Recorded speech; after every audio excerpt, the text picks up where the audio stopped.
Bom dia, irmãos. A graça e a paz de Cristo Jesus inunde o coração de todos que aqui estão, daqueles que estão nos acompanhando através das redes, das mídias.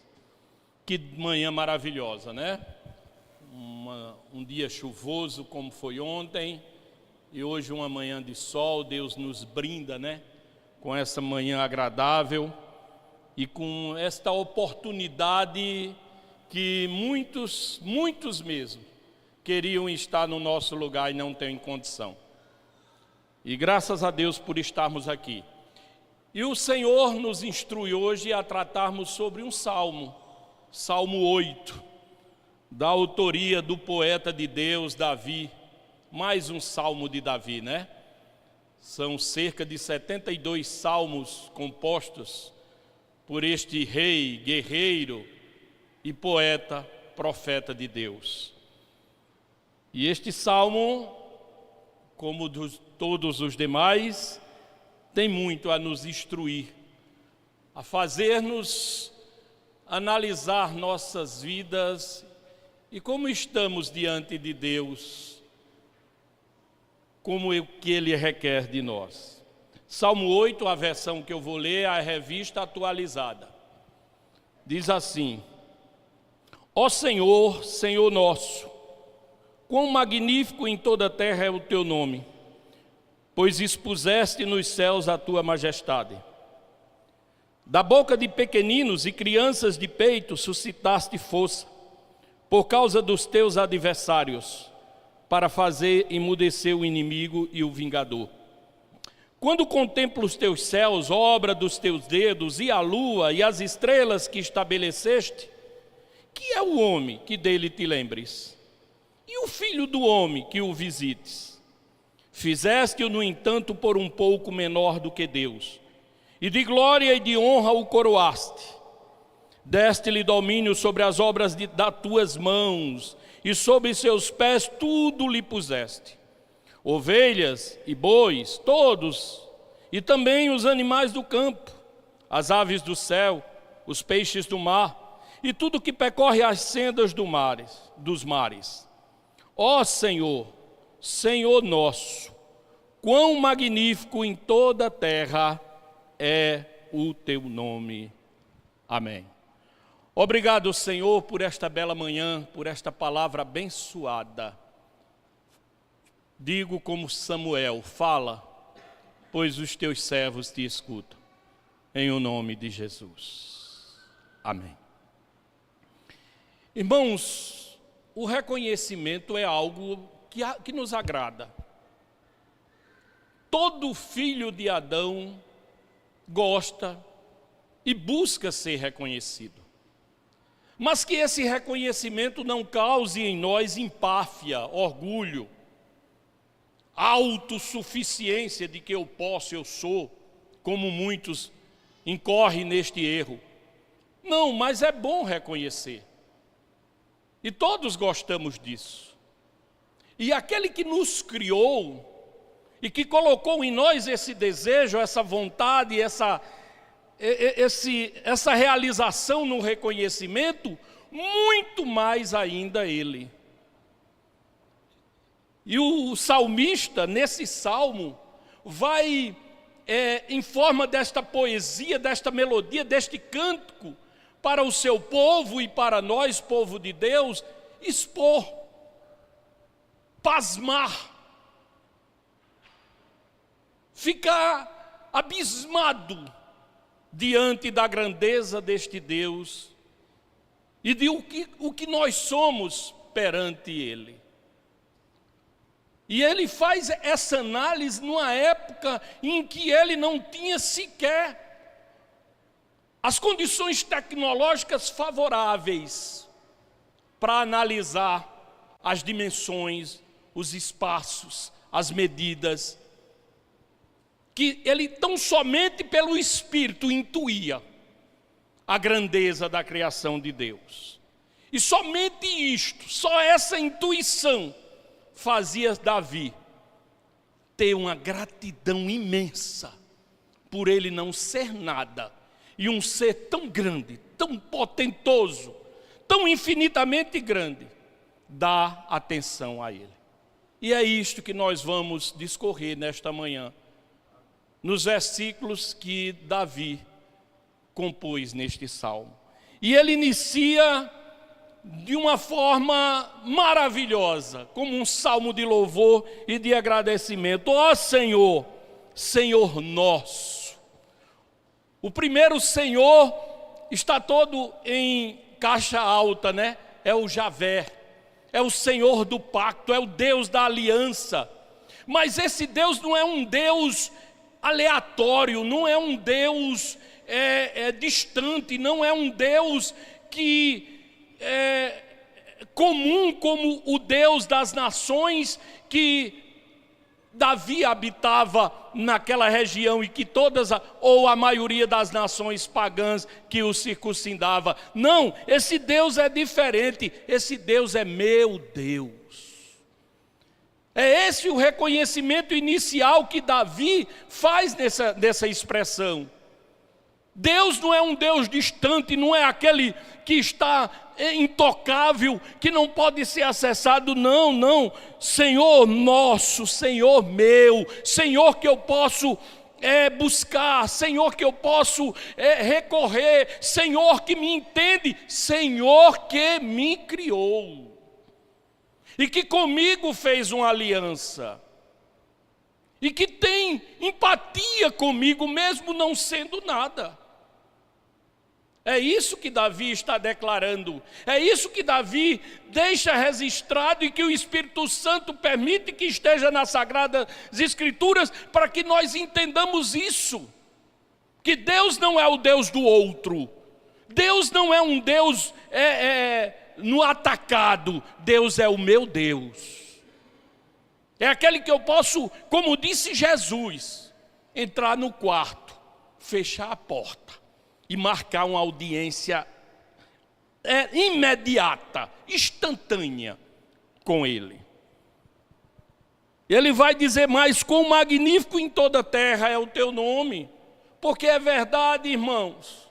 Davi, naquele tempo, conhecia só a Judéia, a Canaã, aquela região.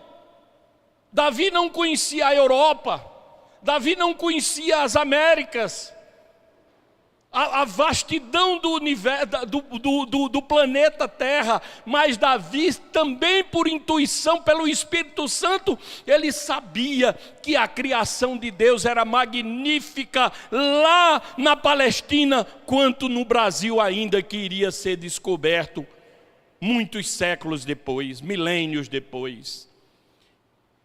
Ele tinha essa certeza de que o que Deus tinha feito, como diz o escritor de Eclesiastes no capítulo 3, é muito bem feito.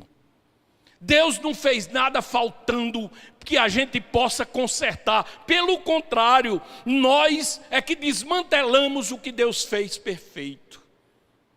A natureza magnífica, exuberante, os oceanos, as cadeias de montanhas, os vulcões, as grandes florestas tropicais, os desertos, os polos da terra, os lugares mais frios do planeta, as grandes profundezas do Pacífico, tudo Deus fez magnífico, tudo Deus fez completo. Porque ao fim de cada dia que ele criava algo, a expressão é que ele viu que era bom.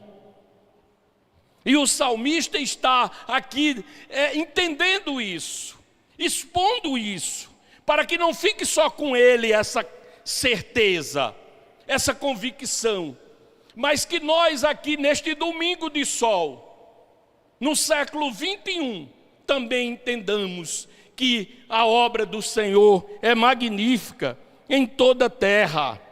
E ele vai e diz: pois expuseste nos céus a tua majestade. Ele olhando a grandeza das estrelas, do brilho das estrelas à noite e da lua, o sol no seu fulgor durante o dia, principalmente naquela região, ele entendia que aquilo eram criações demasiadamente grandes. Mesmo ele não entendendo sobre anos-luz, mesmo ele não tendo conhecimento, não tendo o telescópio John Webb, Hubble e tantas outras sondas que o homem tem lançado no espaço, Davi entendia que aquilo era algo tremendamente grande.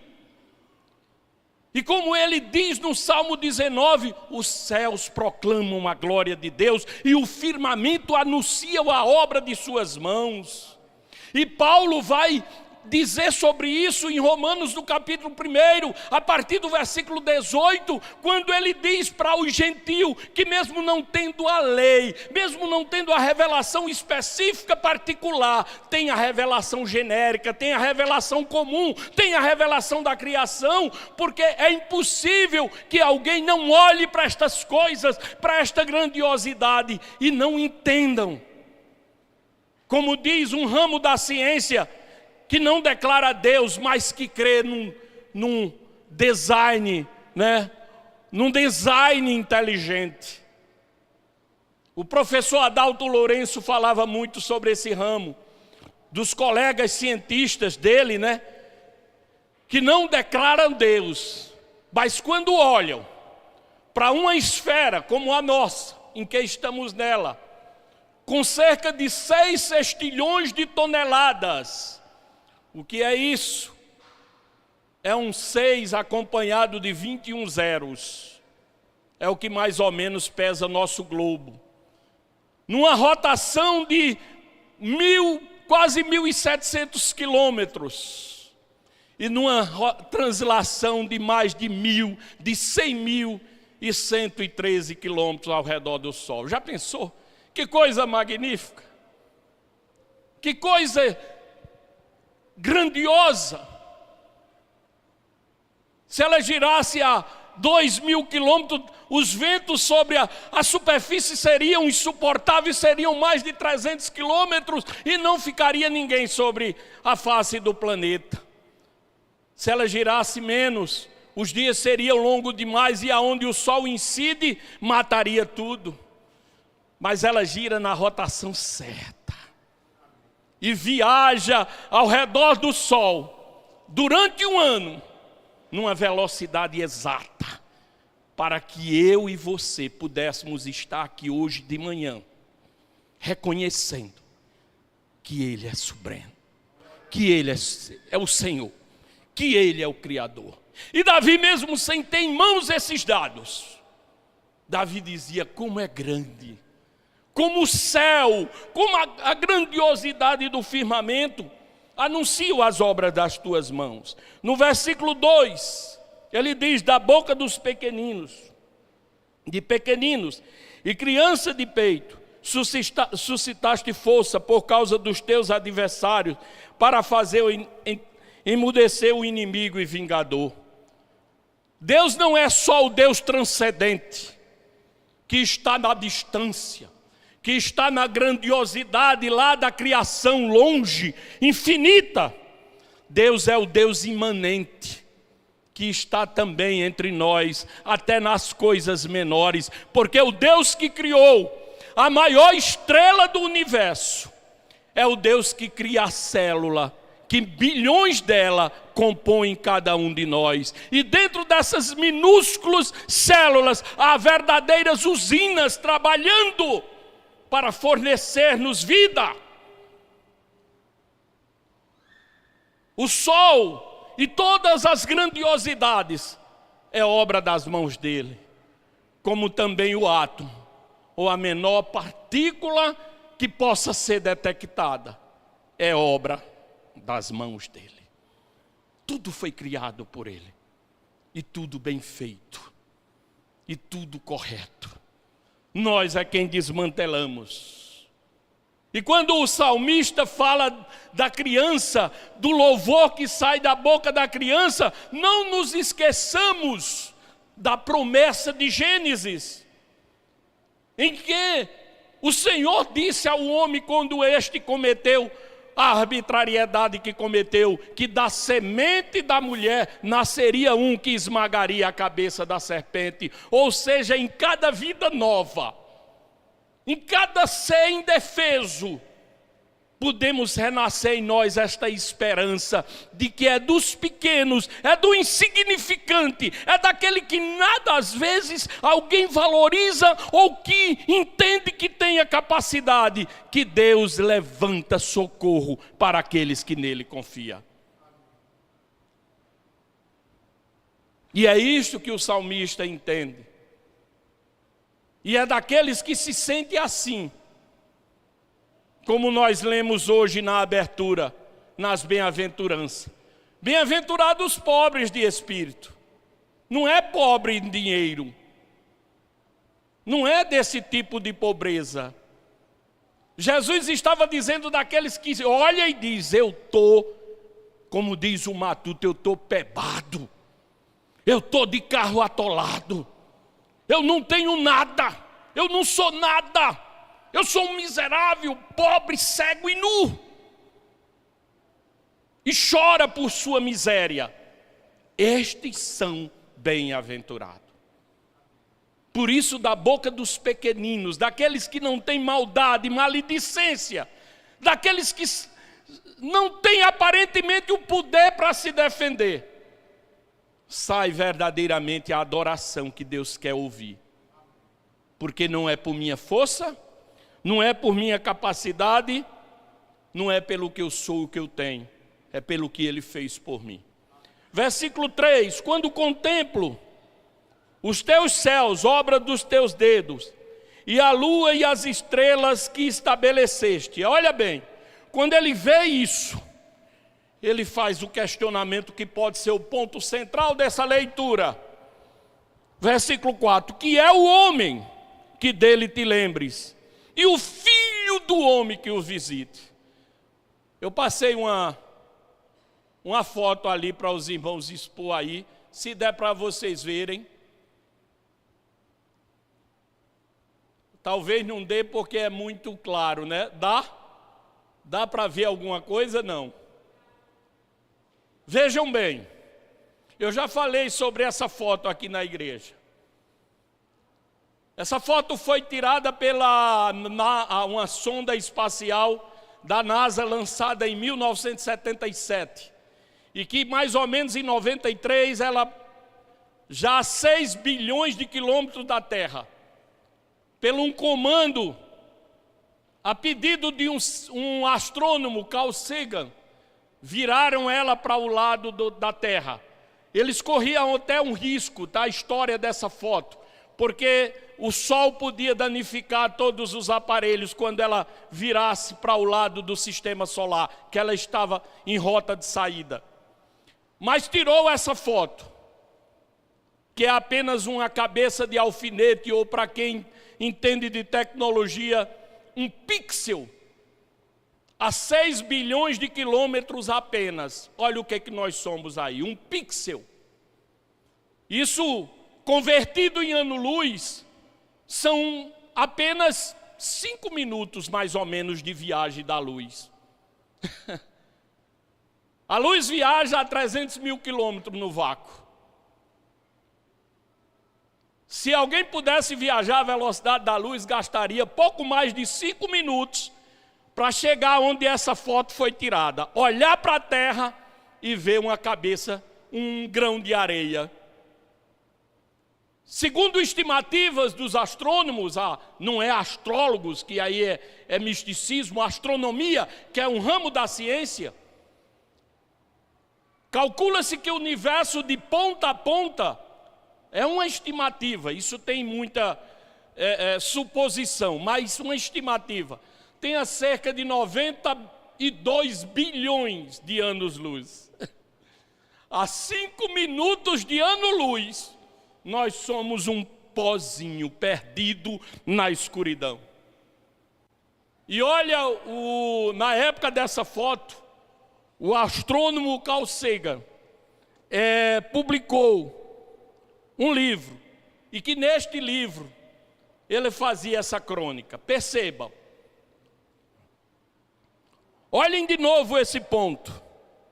É aqui nossa casa. Somos nós. Nele, todos a quem ama, todos a quem conhece, qualquer um sobre quem você ouviu falar, cada ser humano que já existiu, viveram as suas vidas. O conjunto de nossa alegria e nosso sofrimento, milhares de religiões, ideologias e doutrinas econômicas confiantes, cada caçador e coletor, cada herói e covarde, cada criador e destruidor da civilização, cada rei e camponês, cada jovem casal de namorados, cada mãe e pai, criança cheia de esperança, inventor e explorador, cada professor de ética, cada político corrupto, cada superestrela, cada líder supremo, cada santo e pecador na história de nossa espécie, viveu ali. É um grão de pó suspenso num raio de sol. A Terra é um cenário muito pequeno, numa vasta arena cósmica. Pense nos rios de sangue derramado por todos aqueles generais e imperadores, para que na sua glória e triunfo pudesse ser senhores momentâneos de uma fração deste ponto. Pense nas crueldades sem fim infligidas pelos moradores de um canto deste pixel aos praticamente indistinguíveis moradores de algum outro canto. Quão frequentes seus desentendimentos, quão ávidos de matar uns aos outros, quão veementes os seus ódios. As nossas posturas, a nossa suposta autoimportância, a ilusão de termos qualquer posição de privilégio no universo, são desafiados por este pontinho de luz pálida. O nosso planeta é um grão solitário na imensa escuridão cósmica que nos cerca. Na nossa obscuridade, em toda esta vastidão, não há indícios que vá chegar ajuda de outro lugar para nos salvar de nós próprios. A Terra é o único mundo conhecido, até hoje, que abriga vida. Não há outro lugar, pelo menos no futuro próximo, para onde a nossa espécie possa emigrar, visitar, sim, assentar-se, ainda não. Gostemos ou não, a Terra é onde temos de ficar por enquanto. Já foi dito que a astronomia é uma experiência de humildade e criadora de caráter. Não há talvez melhor demonstração da tola presunção humana do que esta imagem distante do nosso minúsculo mundo. Para mim, destaca a nossa responsabilidade de sermos mais amáveis com os outros e para preservarmos e protegermos o pálido ponto azul, o único lar que conhecemos até hoje. Davi não tinha acesso a isso. No entanto, Davi, pasmo, exclamava: quem sou eu para que o Senhor se lembre de mim?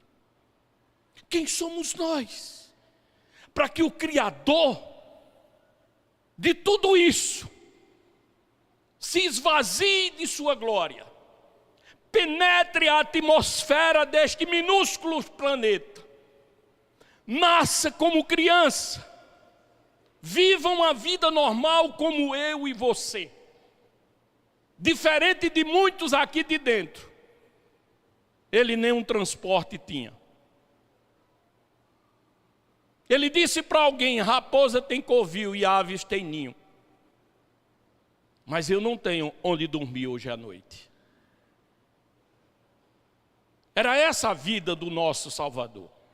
Era essa a sua passagem curta, de apenas 33 anos aqui nesse planeta, que ele, como o salmista diz, com o dedo, não foi com o ombro, não foi se esforçando, não foi botando a língua de fora, foi com o dedo, como um artista que é, como um super artífice que é, o divino artífice que é, criou com tanta majestade, com grandiosidade, com espetacular grandeza. Eu disse no início que a Terra pesa 6 sextilhões, né? Um 6 com 20 e um 0. a pessoa mais pesada daqui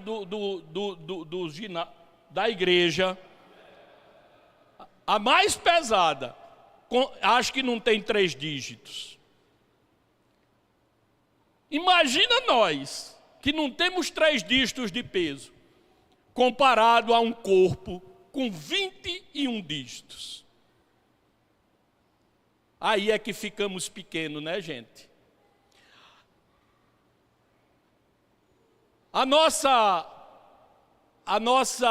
O diâmetro do nosso planeta não chega a 13 mil quilômetros.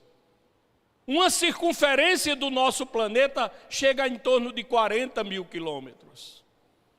A maior estrela do universo até hoje detectada, o seu diâmetro é nada menos do que cerca de 2 bilhões e 900 milhões de quilômetros. O que somos nesse planeta, nesse universo? Esse ponto azul revela muito. E Davi não tinha o ponto azul para analisar, mas Davi tinha a sabedoria, o discernimento do Espírito para entender que não somos nada, mas que, no entanto, olha a adversativa da esperança, né? A Bíblia é maravilhosa porque ela está cheia dessas conjunções adversativas, que nós podemos denominá-las adversativas da esperança, né? É como Paulo, quando vai discorrendo em Romanos, no capítulo 1, 2, e até o capítulo 3, versículo 20, ele vai mostrando uma face negra, terrível, desesperadora, mas quando ele chega no versículo 21, ele faz, mas... Essa conjunção adversativa muda totalmente o quadro.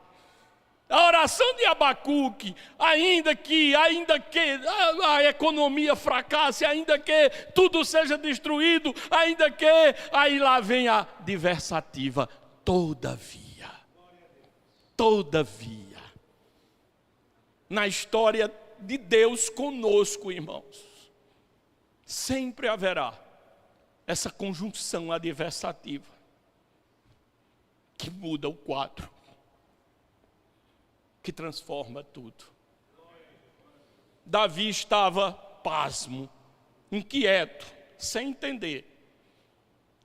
Se todos parassem para entender que não somos nada. Se os seres humanos de todos os lugares, de todos os continentes, de todas as classes sociais, parassem como Davi e refletisse, não somos nada. Estamos num grão de poeira, perdido na escuridão do espaço.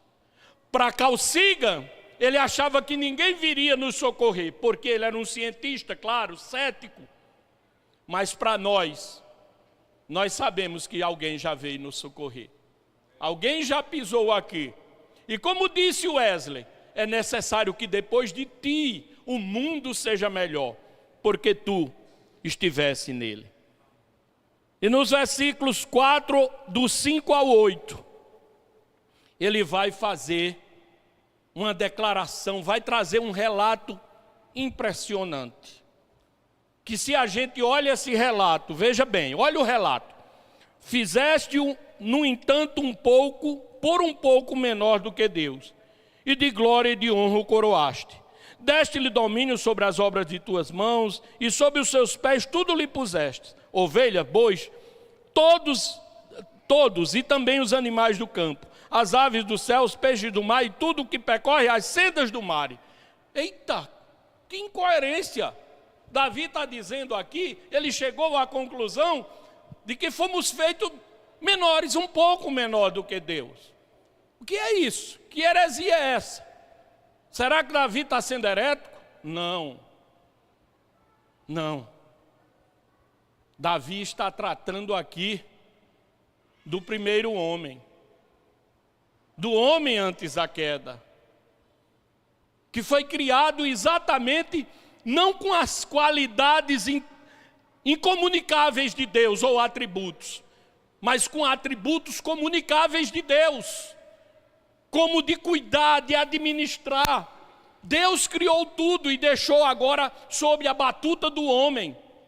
E quando Deus cria o homem, a Bíblia diz que a sua imagem e semelhança o cria. E o homem também tem essa premissa de criar obras à imagem e semelhança de Deus, nossos filhos. Nossos filhos. E esse homem tinha essa capacidade de cuidar, de dominar, E o que é que podemos ver hoje? O que é que se pode ver hoje? Assistam esses documentários sobre vida animal. Aí você vai entender mais ainda como nós somos nada. Porque hoje, até mesmo para conseguir dominar um cão, um animal doméstico, às vezes precisamos usar armas, artifícios extras, porque por nossa própria mão e autoridade não conseguimos. Até uma gazela de Thompson, que é aquela lá nas savanas da África que anda dando pulinho, investe contra o homem e se ele estiver desarmado, ela bota ele para correr. É uma incoerência com esse texto. Porque o texto aqui está tratando do homem que não tinha sido degenerado pela miséria do pecado.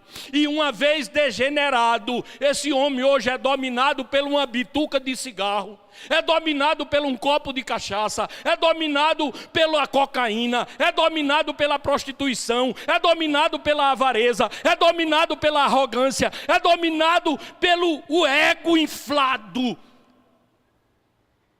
É dominado pelas bactérias, é dominado pelos inúmeros patógenos que existem. Você quer ver como nós temos inimigos à nossa volta? Olha, tinha um programa em um canal que mostrava cadáveres sendo decompostos. É uma cena horrível, mas é a realidade. 48 horas depois do coração parar, o cérebro se liquefazer. Pode ser a maior beldade da terra, o maior astro, a maior autoridade, ninguém quer ficar perto.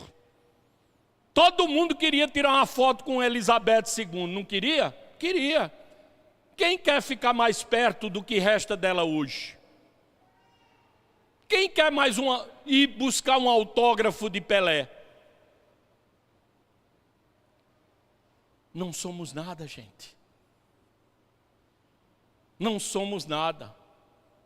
Depois de passarmos, os mais íntimos ainda choram um ano. Eu perdi meu pai, minha mãe e uma irmã com 27 anos. Confesso que no momento da perda é muito ruim. A volta do cemitério para casa é mais terrível ainda. Mas o tempo vai passando. Hoje é uma saudade, indelével, é verdade, mas não é, porque tudo passa. E isso porque sou família. Quem não é família nem lembra mais. E tanto faz você ser um servidor público, ganhar um salário mínimo, do que ser o CEO da multinacional mais poderosa da terra e ter salário na cifra de milhões. Tudo vai para o mesmo buraco. A morte dominou, os patógenos dominou, os animais dominaram. E cadê o meu domínio? Perdi totalmente.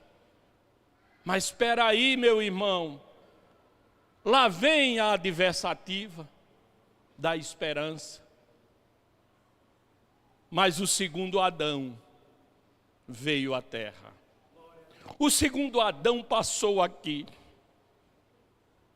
Lembra-se que ele mandou pegar moeda na boca de peixe? Lembra-se que ele mandou lançar rede sobre determinado lugar e ali veio peixes que os discípulos já tinham tentado em nada? Esses peixes obedeceram a quem? E quando ele foi tentado no deserto, Lucas diz que as feras estavam lá com ele. Lembra-se que ele mandou o mar e os ventos parar a sua fúria e assim o aconteceu?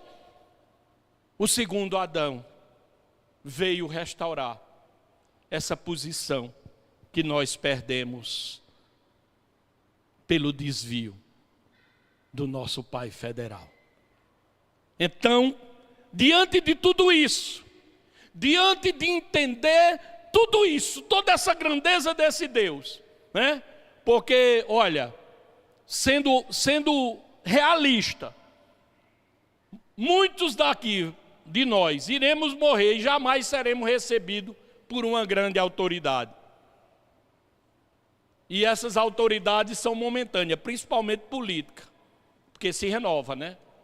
Mas a maior autoridade do universo, o Criador de tudo, nos recebe em audiência, todos os dias, todos os momentos, nesta manhã, em Campina Grande. Um povo que está reunido à margem do canal, está recebendo a visita da maior autoridade, do Criador de todas as coisas.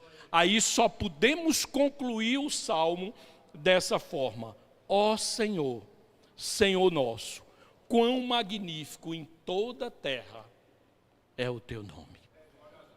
Só podemos terminar glorificando e louvando a Deus com o hino 65. Amém?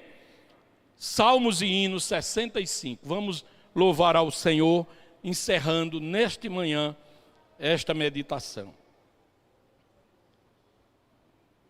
Salmos e hinos 65. Toda a igreja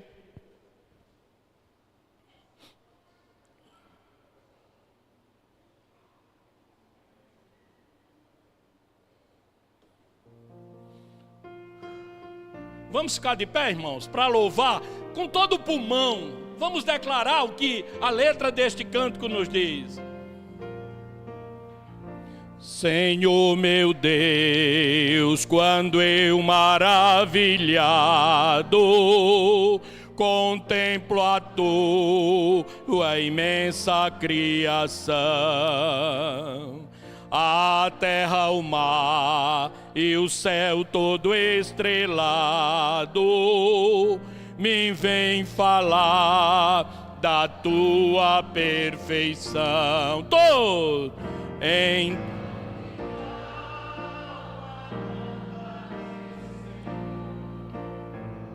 grandioso és tu, grandioso és tu. Então minha alma canta a ti, Senhor. Grandioso és tu, grandioso és tu. Quando as estrelas estão de mim distante, vejo a brilhar.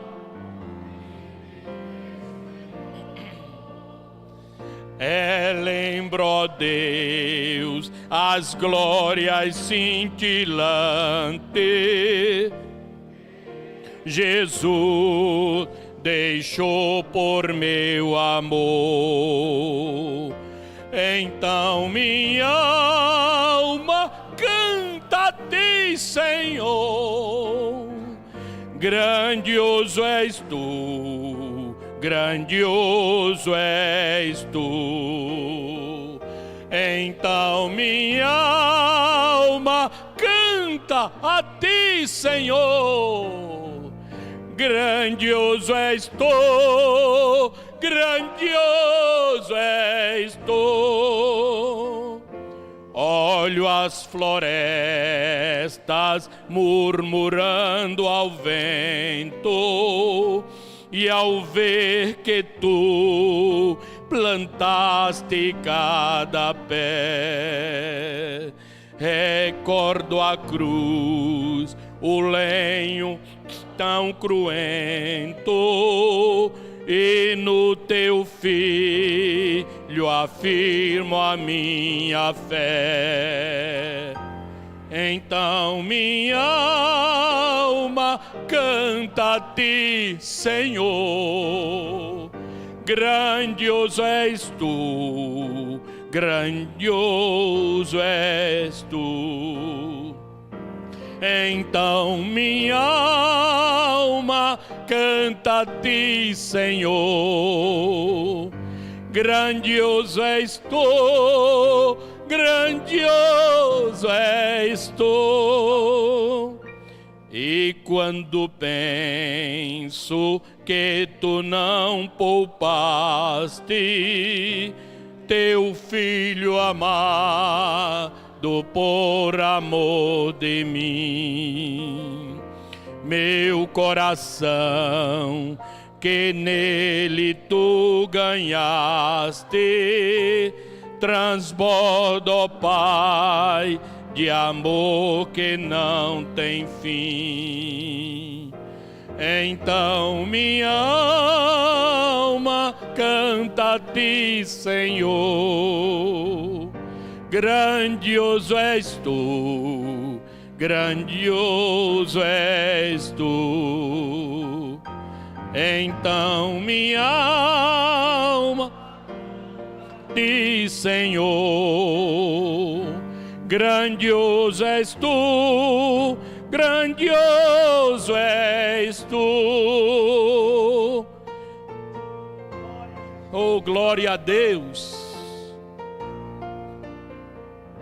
E quando Cristo amado meu voltando vier do céu o povo seu buscar, no lar eterno quero jubilando a tua santa face contemplar.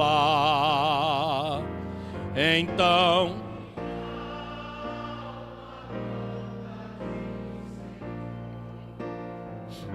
grandioso és tu, grandioso és tu. Então minha alma canta a ti, Senhor.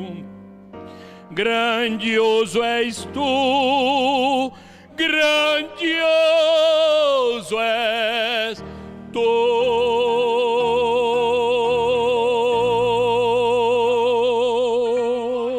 Amém.